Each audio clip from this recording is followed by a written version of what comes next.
ऑस्ट्रेलियानं आगामी टी20 विश्वचषकासाठी महत्त्वाचा निर्णय घेतलाय। अनुभवी फलंदाज मिचेल मार्श आणि ट्रॅव्हिस हेड यांना सलामीवीर म्हणून मैदानात उतरवण्याचा निर्णय घेतलाय। त्यामुळे ऑस्ट्रेलियन संघ टी20 विश्वचषकासाठी तयारी करताना दिसून येतोय। आशिया कप 2025 स्पर्धा टी20 फॉर्मॅटनं होणार आहे। या स्पर्धेचं आयोजन हे यूएईतील दुबई आणि अबुधाबी या दोन स्टेडियममध्ये करण्यात आलेलं आहे। या स्पर्धेत एकूण 8 संघ सहभागी होणार असून क्रिकेट चाहत्यांना आता संघ जाहीर केव्हा होणार याची प्रतीक्षा आहे। टी20 मालिकेत भारतीय महिला संघाची घसरगुंडी झाली आहे। ऑस्ट्रेलिया दौऱ्यात भारत मालिकेत विजयाचं खातंही उघडू शकलं नाहीये।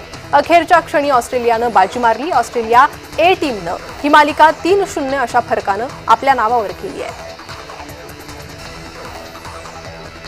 आशिया कप 2025 स्पर्धेचा थरार 9 सप्टेंबर पासून रंगणार आहे। या स्पर्धेत एकूण 8 संघ सहभागी होणार आहेत। भारताकडे या स्पर्धेच्या यजमानपदाचा मान आहे। मात्र या स्पर्धेतील सर्व सामने हे यूएईतील 2 स्टेडियममध्ये खेळवण्यात येणार आहेत। या स्पर्धेसाठी सहभागी संघांनी कंबर कसली आहे।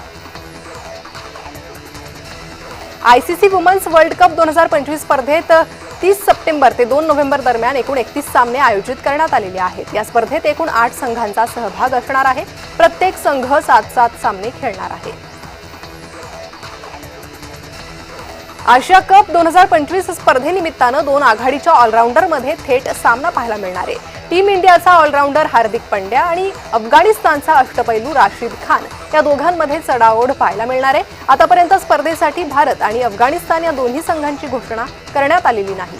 मात्र या दोन्ही खेळाडूंची आशियातील सर्वात मोठ्या क्रिकेट स्पर्धेसाठी निवड होणार असल्याचं जवळपास निश्चित आहे।